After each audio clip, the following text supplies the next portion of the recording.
Hey, does perception really create reality, or does your perception shape what you think is real?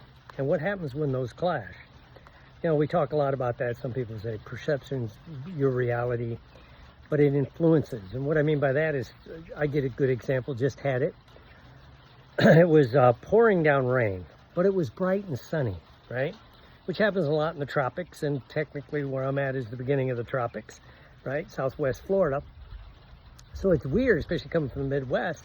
You know, my reality always was, if it's raining, you know, clouds are dark, and it's going to rain till it blows over. Here it was pouring down rain, but it was bright and sunny outside, right? Then if I took a few steps and really looked, probably your perception's altered, but it was quite a ways away that there was a few black clouds. And of course, the rain fell, probably blew this way, you know, so it altered my reality and what's going on. How many times we do that, right?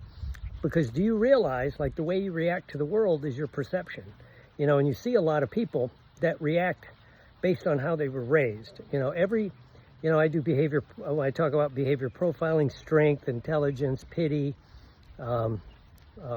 acceptance, be a group part, you know, being important, is a result of the perception you had growing up, that's what you needed to do to get whatever it was that you weren't getting: love, attention, care. If you want more of this kind of information, go to HortonPsychology.com. But is your perception really real, or is your history creating what you perceive and why it should be certain ways? I'm out at the barn. There's the kids in the barn. They're getting better. I shall talk to you soon.